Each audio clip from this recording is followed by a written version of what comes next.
Okay, I might just kick off while people are joining. Hi, I'm Sarah Green. I'm the Executive Officer of the Health Services Research Association of Australia and New Zealand. And thank you for joining our webinar this morning. I'd like to start by acknowledging the traditional owners of the lands upon which we're all meeting this morning, and to pay my respects to elders past, present and emerging.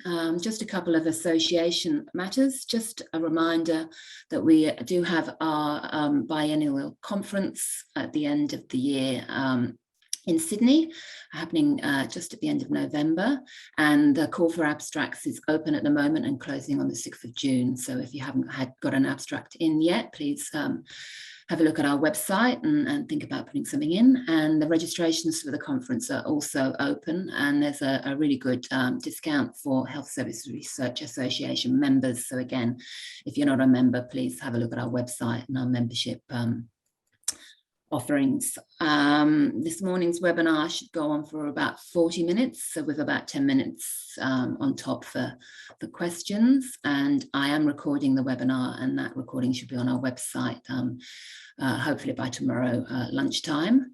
I'm going to hand over now to Sunny Naika, who's a research fellow at OSHI in Queensland, and OSHI is one of our partner members, and Sunny's been helping me with picking topics and speakers for our webinars this year, so very grateful for that. And just one other housekeeping issue, please, if you've got any questions for our speaker this morning, type them as they come to you in the Q&A button at the bottom of your screen, and Sunny will put them to our speaker at the end of the presentation. Okay, I'll hand over to Sunny.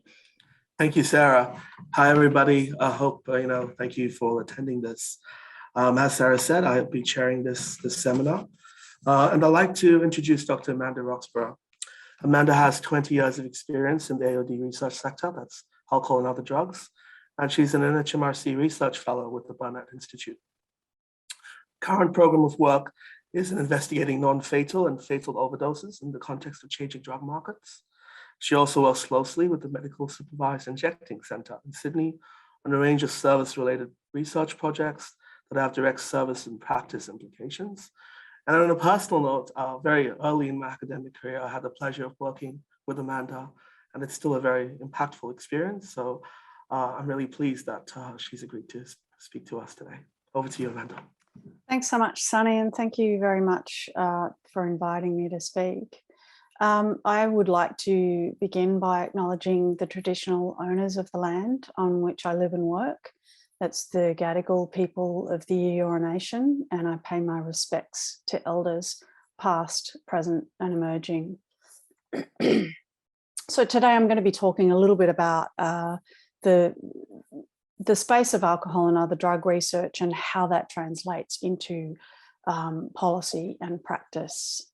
And for some reason, there we go. I don't have any disclosures of interest to declare, but I guess I should say at the outset that I'm not a policy expert. My field of expertise is largely in the epidemiology of drug use and related harms, but I've pulled together some of the kind of theoretical framework of drug policy and applied it to some of the work that I'm familiar with and that I've been involved in. So today I'll talk a little bit about my background and the drug policy framework in Australia. I also want to talk about what influences drug policy, because it's really simple to just think, well, we go out and we collect evidence through research, and then we feed it into the policy machine, and then there's policy change that's affected. I'll talk about a few case studies actually in terms of the relationship between research and policy and why they did and didn't work. I'll then talk a little bit about what else is needed for successful policy change, what some of the obstacles are, and what we can learn from other areas about policy change. I think there's been some really interesting developments more recently that can inform, more broadly than the alcohol and other drug research area. And then finally, some conclusions and future considerations. So my background has largely been in drug use and related harms, and specifically drug-related mortality. My PhD thesis was on opioid mortality, and more recently I've worked in the space of looking at MDMA-related mortality, both in Australia and across several European countries. And more recently, as Sunny mentioned, I've started moving into the space of working in health service research, working closely with both of the injecting facilities in Australia. We've done a little bit of work around what the services needed to do to adapt during COVID. And my broader program of work is looking at a retrospective cohort of clients, particularly at the Sydney injecting facility, looking at what patterns of drugs are being injected on site and some of the non-fatal overdose and what we can learn from that, and whether there's potential flags for clients at risk. I hope to also then move into a bit more of an international space, working with some of the other facilities around whether different service models have an impact on non-fatal overdose. And given that there's currently around about 140 and upwards of these facilities worldwide, then there's a lot of potential collaborative research. So more broadly, in terms of drug policy and the framework, I very much largely draw on Professor Alison Ritter's work. She published a book called Drug Policy late last year. It came out through Routledge. I highly recommend it. It's really easy reading. She writes really well, and she's got really good grounding in the history of drug policy in Australia. And again, because drug policy isn't my first area of expertise, I draw on her work a fair bit. So the goals of drug policy in Australia are supply, demand, harm reduction, and then of course prevention. And this is very closely aligned, not surprisingly, with our national drug strategy that really looks across three pillars, including demand, supply, and harm reduction. And they actually incorporate prevention across both demand and supply reduction. And of course, there's lots of crossover. There's never any really neat dichotomy in any of these categories, but it just gives a bit of a framework of understanding. And then when we look at the domains within which these goals are kind of enacted, for supply reduction, this is largely policing and law enforcement, and also government regulation, whether it be of pharmaceuticals or new drugs coming into the market. Demand reduction is very much the domain of treatment policies and programs, and harm reduction obviously is about harm reduction policies and programs. So you can think about the supervised injecting facilities and the needle and syringe programs as being part of that domain, and then education and schooling programs that really target preventing uptake of drug use, or at the very least perhaps delaying the uptake of drug use, because we know that early uptake is associated with a range of harms. Again, this really paints a very simplistic picture, and there's a lot of crossover in these domains and these goals. And then finally, just looking at some of the target areas. So for the policing and law enforcement, largely the target area is to eliminate trafficking and also drug use, and reducing the misuse and diversion of pharmaceuticals. Whereas treatment policies and programs are really targeting either reducing or eliminating drug use. And harm reduction really sits in a bit of a different space, in that it's actually not about targeting drug use per se. It's very much focused on reducing harms related to drug use, rather than having an expected outcome of that it will eliminate or reduce drug use. And I have to say that probably a lot of my work has largely been around this space, maybe a little bit in the regulation space. And then finally, as I mentioned earlier, the prevention policies look at preventing the uptake of drug use among young people. So what influences drug policy? Hooray, research evidence in part. does definitely influence drug policy. So, and there's a lot of varying ranges of evidence, epidemiology, the size of the problem, who it relates to, what the patterns of drug use are and harms and the risk factors. There's mathematical modelling, so scaling up, what would it look like if we scaled up treatment interventions to a population level? How might we have an impact if we applied those simulated models to the population? There's evidence from practice and clinicians, so clinical trials, and this is, I guess, one of the biggest areas is where you've got new drugs coming onto the market or vaccines, for argument's sake. And then, of course, there is lived experience evidence that can be really important, and this has been really important within the space of the upscaling of take-home naloxone provision internationally and more recently in Australia. Also, what influences drug policy is dissemination beyond the academic literature. Many policymakers won't read academic journals. This poses a little bit of a conundrum for those of us who are in academia, because we absolutely get judged and funded by virtue of our academic output. So we have to think a little bit more laterally about how we disseminate our findings if we want to influence drug policy. There's engagement in summits and forums, and having the invitation to engage. This is sort of a more formal, these are more formal settings to have discussions about drug policy. And the 1999 New South Wales Drug Summit is one example of a forum that really, in part, paved the way for the opening of the Sydney Medically Supervised Injecting Centre in 2001.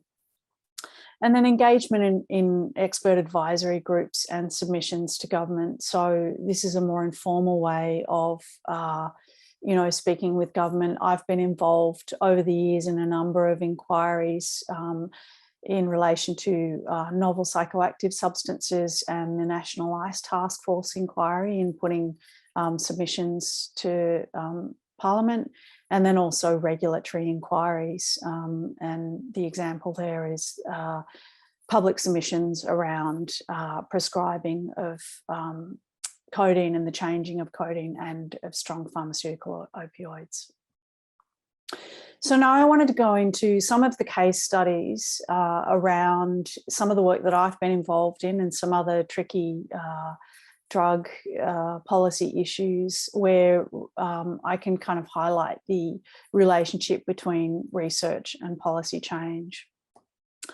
So, and I should point out, this was really in relation to low dose codeine being available over the counter in Australia and whether it should be rescheduled to prescription only in Australia. And we were one of the few countries where it was still available over the counter. So in 2015, the Therapeutic Goods Administration sent out a call for public consultation and submissions in relation to this issue.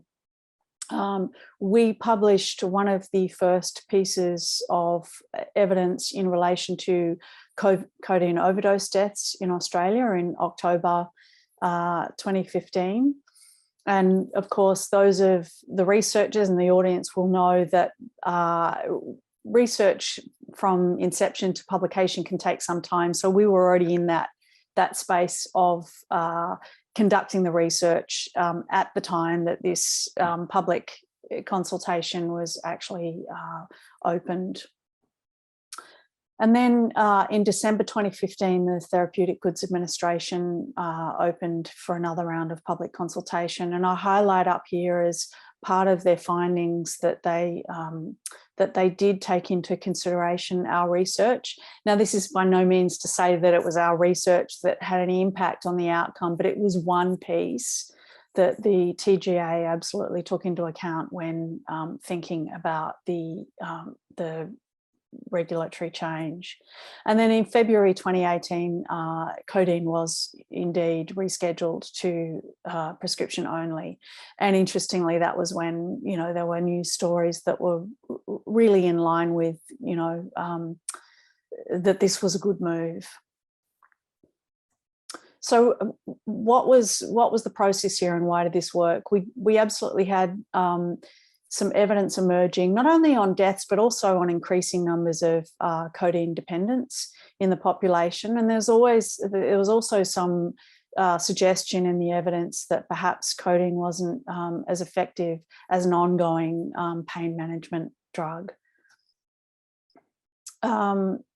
There's submission to a government body, the Therapeutic Goods Administration, and there was absolutely dissemination beyond the academic literature through public consultation. And there was also a lot of media attention around the issue. Sometimes it can go one way, sometimes it can go another, but there was a lot of discussion in the media around the rescheduling of codeine, which I think is really kind of is helpful in some respects in this process. And critical to this change actually being implemented, this was a government-led issue. The TGA were tasked with investigating the harms related to codeine and whether indeed they should reschedule codeine to prescription only. So clearly the timing was right for the evidence to have an impact. Now I move on to the issue of drug checking and the relationship between research and policy change. And this is a little more of a contentious issue. And I guess we would put this in the harm reduction space in terms of drug policy. So there was an increasing number of festival deaths that were being recorded in Australia, and particularly in Sydney, in over 2017 and 2018 summers. And in November 2019, the New South Wales coroner held an inquest into these deaths. And Nicole Lee wrote a really good piece in The Conversation around, the evidence is one, but what happens next? And the coroner absolutely did call for drug checking to be implemented, both at festivals and in fixed sites. And the coroner went even further to say that the drug detection dogs should be removed from festivals because this was increasing harm. In November 2019, the New South Wales government absolutely rejected calls for drug checking. And then not long after that, we published our piece on MDMA-related deaths in Australia. We absolutely saw an increase in MDMA-related deaths, which was really in line with increasing manufacture and the increasing purity of MDMA internationally that was making its way into Australian markets. And again, looking at the lag time, I think probably by the time the coroner's inquest into the deaths was happening, we had submitted our paper, but publication takes time. Then in April 2021, the Victoria coroner held an inquest into further drug-related deaths, this time in relation to drugs that were sold as MDMA, but in actual fact they weren't. And again, the coroner calls for urgent drug checking to happen in Victoria.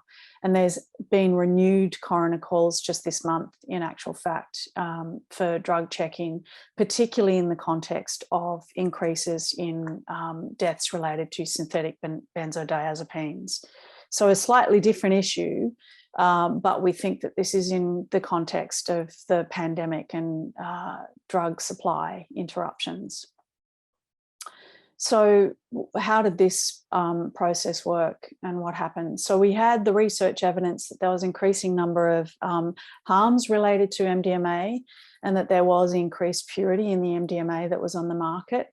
And the New South Wales coroner's report, they had many young people who were involved or who knew one of the decedents give evidence in that inquest. And most of these consumers were very much unaware of the fact that there had been increased purity of MDMA available on the market.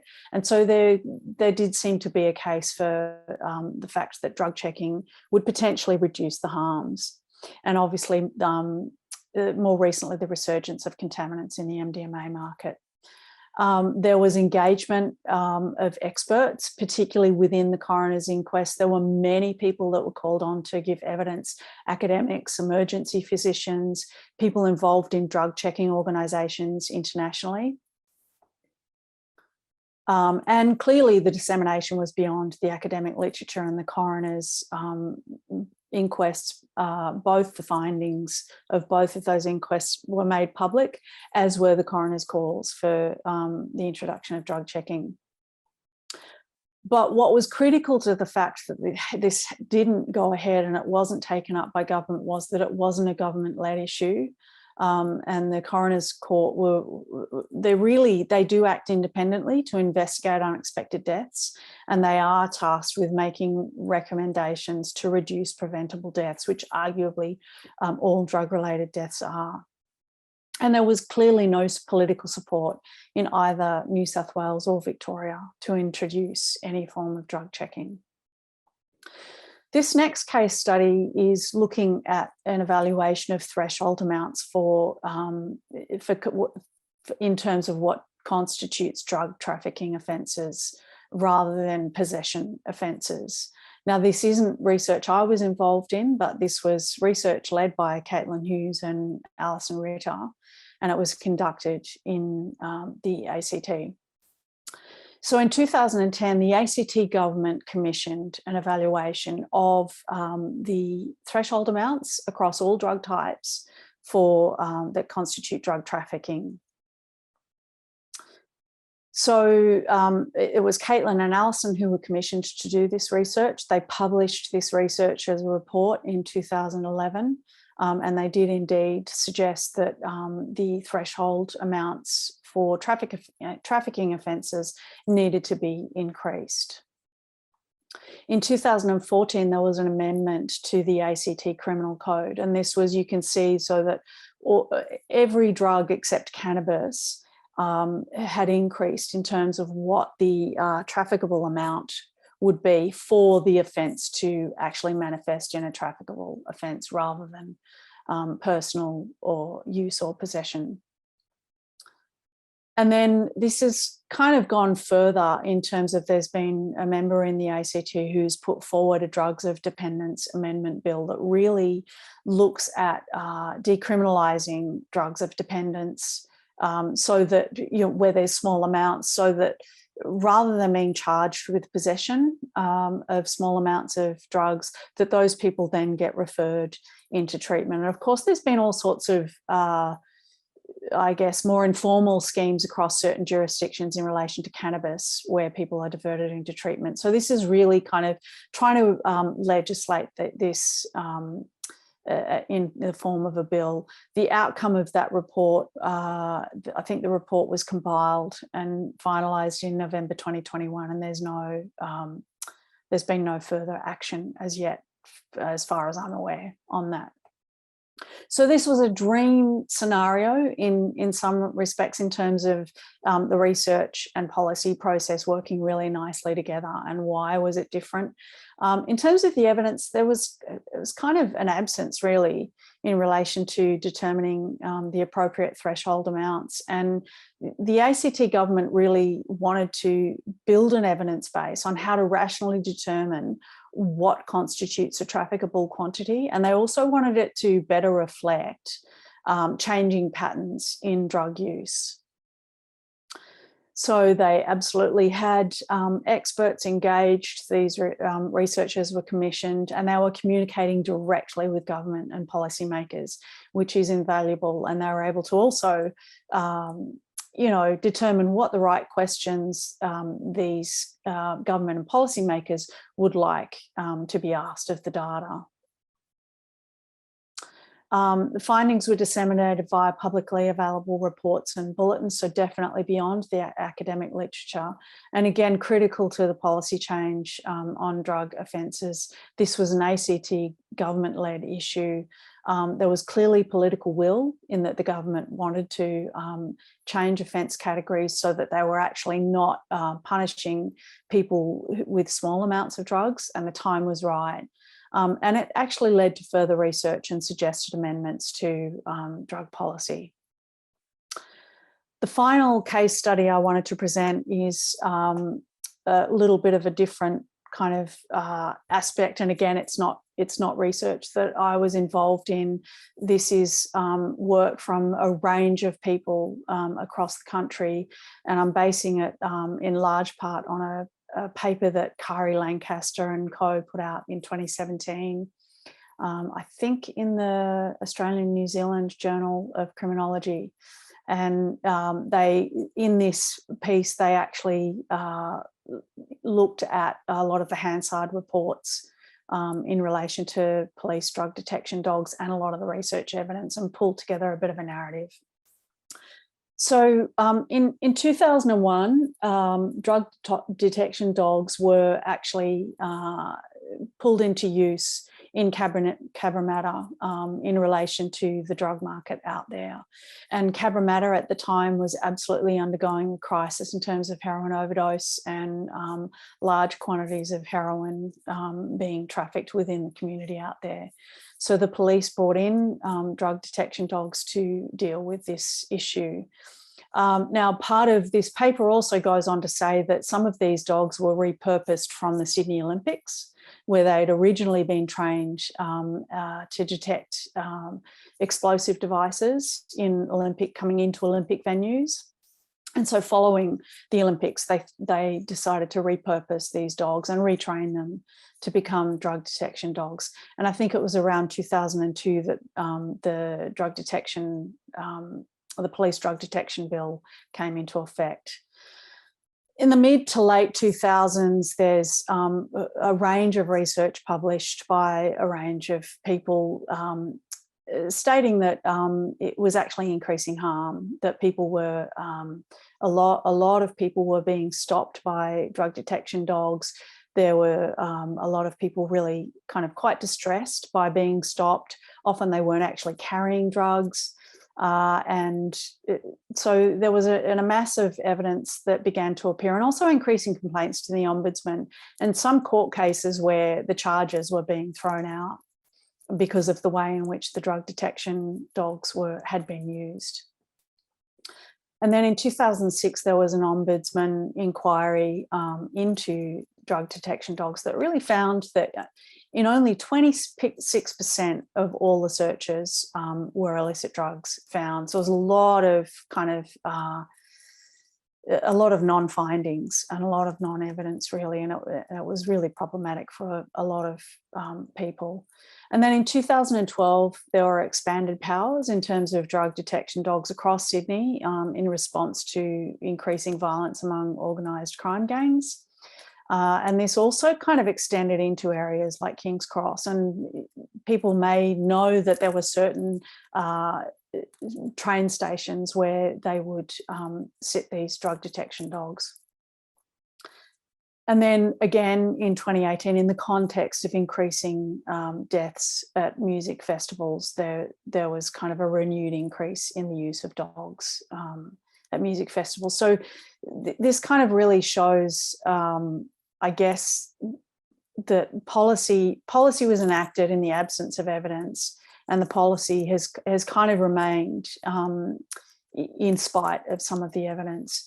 Interestingly, I pulled this this morning. This is from the police website. So I guess they thought this, and this is data from 2018 from the dog detection findings at music festivals. So I guess they thought it was important for them to start publishing the data, and I guess to highlight across some of these festivals, less than half, and in some cases way less than half, were actually found in possession of an illegal drug. And then if you look at the very right-hand side, you can see that in terms of charging people with supply, it's not really targeting large-scale traffickers. It's really, they're getting a lot of people with small amounts for possession, and not very many people for supply issues.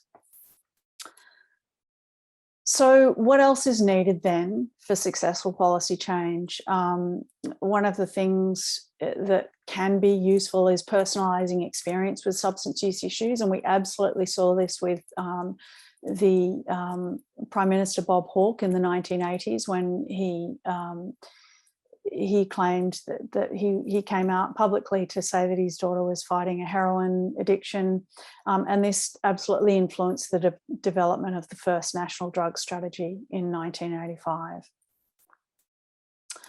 The 1999 New South Wales Drug Summit had a range of voices involved in that summit, and they heard from a lot of families who really told stories firsthand of what it was like to lose a child to drug overdose. And this was when Sydney was at the height of heroin overdose, and particularly King's Cross. And the 1999 Drug Summit really did in part pave the way for establishing the first injecting centre in Australia.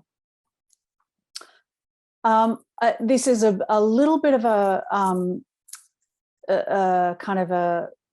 this is a bit at odds with researchers in that there is some kind of value in research, and there is definitely some value within policy making.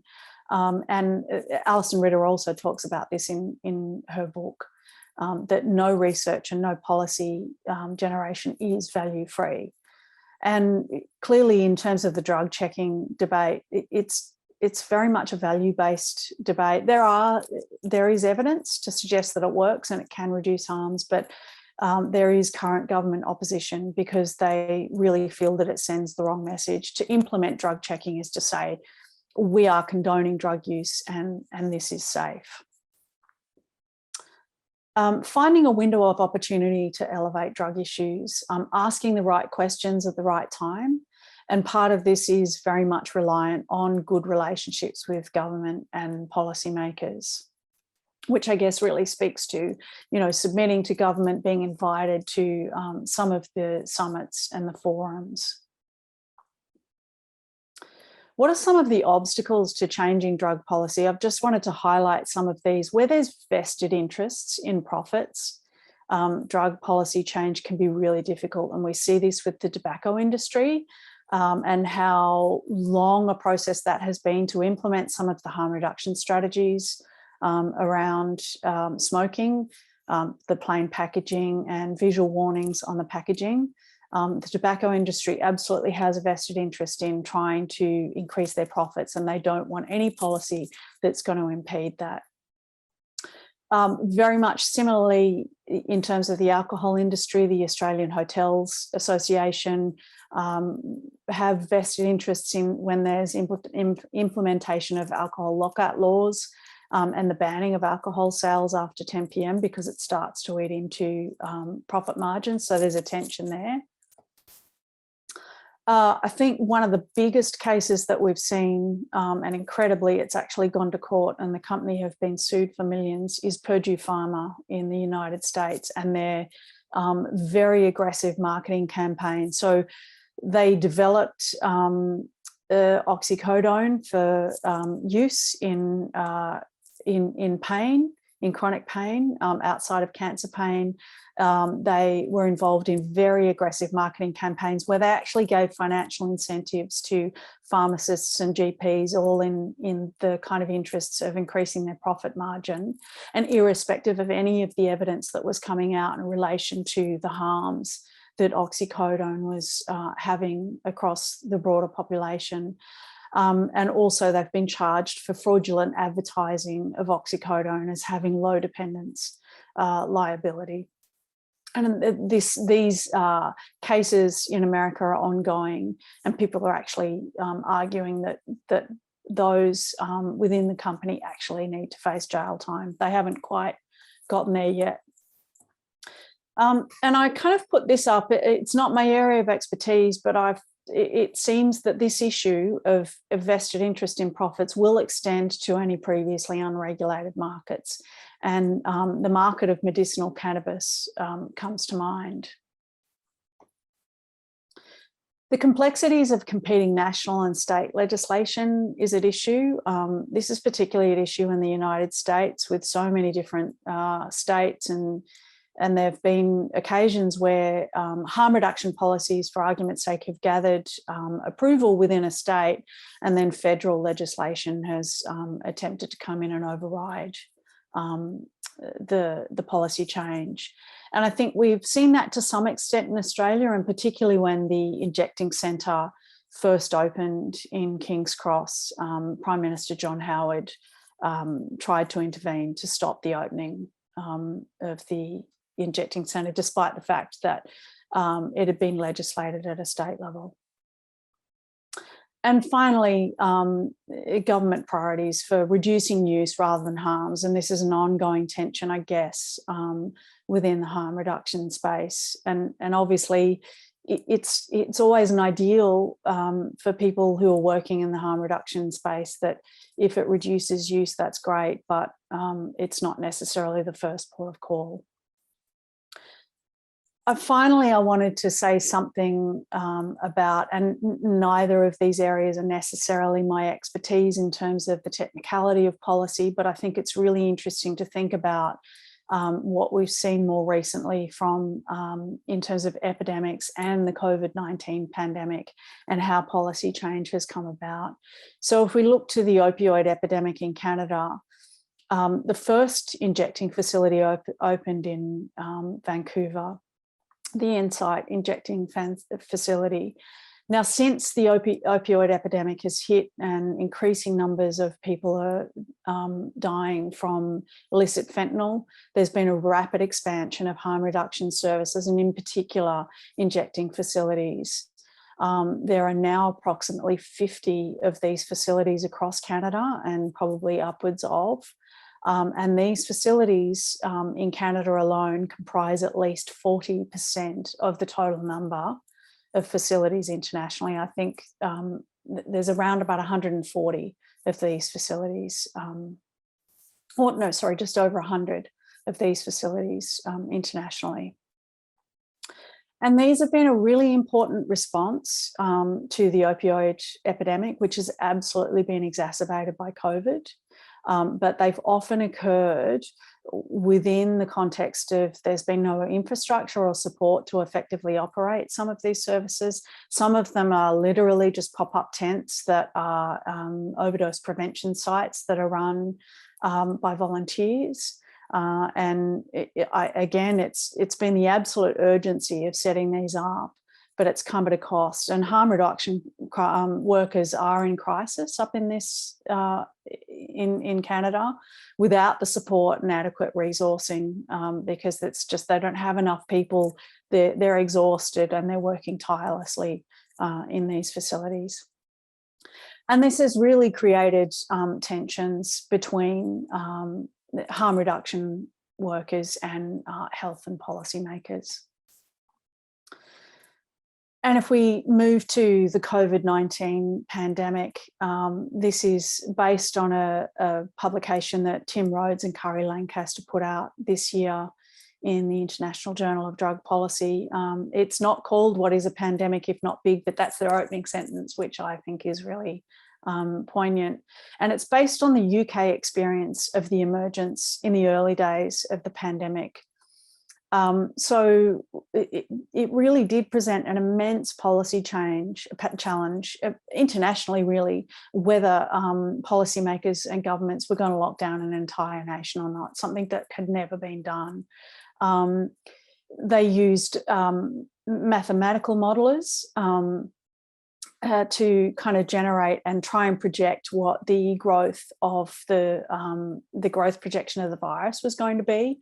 And the modelers were basing these estimates on, I think it was the original SARS outbreak. They were basing the estimates on previous models where the doubling rate was 5 days. Now, when they got into the data and when they started seeing the case numbers, they realised that the doubling rate was actually a little quicker than 5 days. So there was an urgency dictating the need for immediate modelling without this reference point. And we didn't know what this virus was going to do.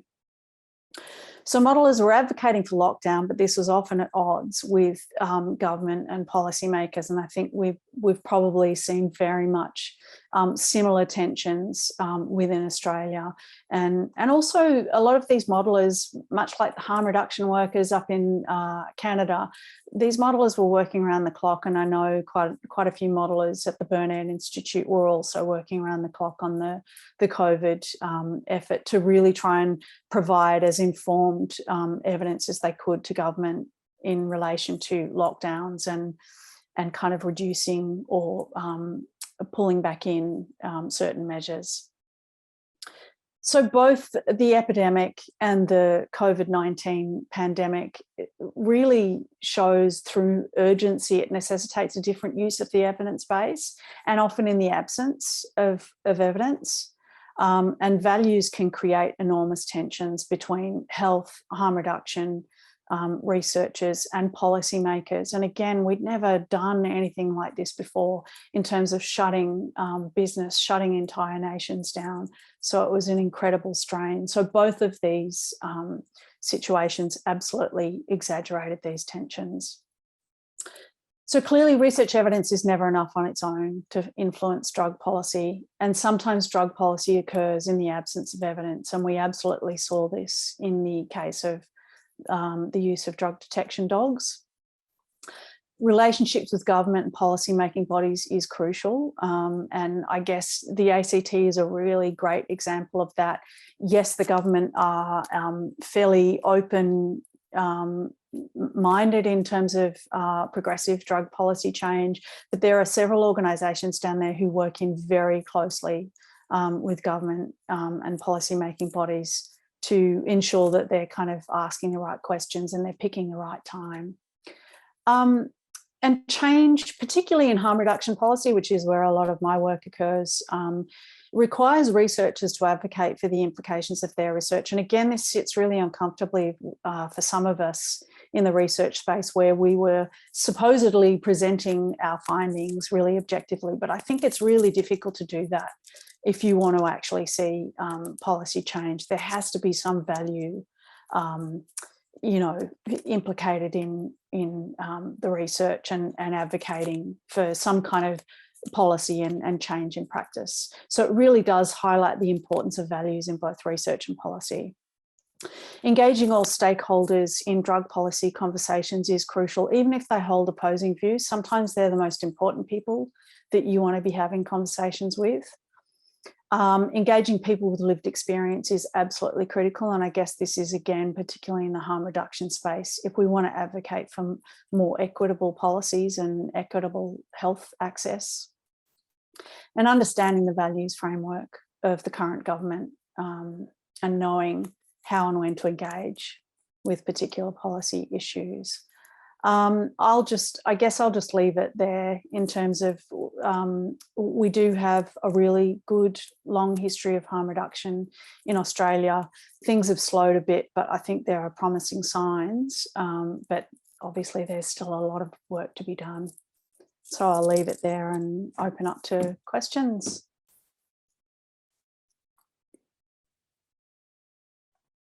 Thank you very much, Amanda. That was incredibly informative and a lot of food for thought, I think, but also a lot of, I think, translational similarity to so much work in our services research, which is often at the policy research service nexus. Yeah. While everyone feel free to please type in any questions you might have in the Q&A box, and we'll go through and ask Amanda what she thinks. But in the time being, Amanda, I know you mentioned quite a bit, you talked about the medical supervised injecting centers, and they really represent, I think, in Australia, an unusual kind of coordination between some things that appear, quite opposed, which is harm reduction and the regulatory thinking. And why do you think that was the case, and how did that come to be? In terms of legislating for the opening? Yes, well, I think context, yeah. I think that the drug summit, as I was saying, was really the catalyst for that, and having a broad range of voices. I think that's really powerful for government to see that there are personal stories here, and that there are a lot of people who have actually lost loved ones in relation to that. I wouldn't say that it ended there, though, because I think, the service went through 10 years of being a trial and they didn't know whether they were going to get shut down or not. But to their absolute credit, and they now actually just the other week, they celebrated 21 years, which is incredible. And to their absolute credit, what they have done, because it is very much at odds with the policing up in King's Cross, that, they're there to charge people for drug use, etc. But the staff up there have absolutely developed really important relationships with the local area command, the policing command up there. And I think that ongoing relationship, it's not always easy for them, and sometimes they are at odds, but that ongoing relationship and that kind of commitment to continuing to talk with them is really, really important. And I think also what really makes the service somewhat of a success is that they're under the auspices of a not-for-profit church who have done enormously well in terms of raising awareness around, harm reduction policies. That's a really good segue. Karen Fisher says, thank you for a wonderful talk and all your work as well. And one of the silent aspects of how policy changes is the narrative and characterization of the typical person affected. And she mentions the opioid epidemic in the States impacted a group in the heartland worried about, the American Midwest. And she asks, how can we use narrative to help shift policy? Yeah, it's a really good question. And I think that we are starting, there's a lot of research. Again, we're creating an evidence base, which is fantastic. There's been a lot of really interesting research. And I think Uniting, who oversee the Injecting Centre, ran some of this research on how do we actually, what sort of language taps into people's values, whether they're kind of for or against injecting facilities. How do we talk in a way that taps into that kind of the core values that most of us hold in terms of equality and universal access to healthcare and fairness? No one would say they're not for those things. So it is that they're starting to say it is about those things, and we need to stop talking about we need to stop even mentioning that, drugs aren't a criminal issue, because as soon as you raise the mention of the word criminal or criminal justice, it gets people thinking in that space, and it potentially puts them at, that in that opposition space. So don't even talk about that. Let's just keep putting forward that this is absolutely a health issue, and also personalizing the conversations around that this could be any one of us who are related, like any one of us in our network might have these issues. And often in the alcohol space, there are a lot of people who really struggle with their alcohol use, but they don't make it public, and it's not as, they're not as visible. And I guess just a final point, it's a long-winded answer, and hopefully I've answered the question. But the other thing I think is it is about talking to everyone across the gamut, even those who oppose, and being really careful about our language. But I think that it's also about, oh my gosh, my brain's just lost that point. It is also about trying to, I've lost it. Sorry, I've lost that thread. I was going to say something else, but it's gone. But hopefully I've answered that question, and we do need to be careful about language. Oh, I do know what I was going to say. The COVID-19 pandemic has absolutely further marginalised a lot of these groups, because they've been way more visible throughout lockdown, and so it's raised the conversations to another level.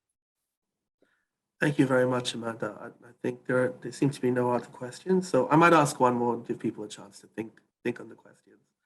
Now, intersectionality is often mentioned a lot in sort of health services research and public health researches, and that couldn't be more relevant to the AOD space. And people are more than just one thing. And how do you think health, AOD researchers are addressing that issue of intersectionality? Intersectionality, can you just define? Sure, that people that may be users of alcohol and other drugs, or maybe struggling with substance use issues may also, be experiencing other difficulties in other parts of their lives, or maybe not. It may intersect with SES outcomes. It may intersect with chronic morbidity and comorbidity, often intersects with mental health issues. And I just wanted your take on how some of that's being dealt with or addressed. It's quite complex. So. Yeah, not very well at this. Well, Yeah. I mean, there are a lot of people trying to work in that space. And I think that the National Drug Strategy in one of its more recent iterations has actually kind of incorporated some of those groups as priority groups, that's a good start to understanding that. And I think we need to keep having those conversations. So if you take tobacco use, for argument's sake, tobacco use is generally now confined to people who are lower SES strata. And there's also new research that suggests that people with disability are more likely to smoke in those lower SES strata. So it does require a much more complicated response. And I think we need to keep finding ways, and I don't really have the answers on how we do that, but we need to keep finding ways of simplifying our messages in from a really complex range of issues. And that could be, people with gender diversity, et cetera, like all of those issues. I guess what we want to try and do is have services that really can address all of those issues, but that's really complicated to do that, right? And we're still struggling to find enough service capacity within some of those spaces and expertise. Yeah. So I think there's loads of work to be done. But what I would say is I think we need to have much greater lived experience voice across all of those aspects in these conversations. Very much so. Well, thank you so much, Amanda. If there are no other questions, I think we can end the session. It's really appreciated, and it was a wonderful. Thanks very much, and thanks very much for inviting me. See you all. Thanks, everybody. Thank you.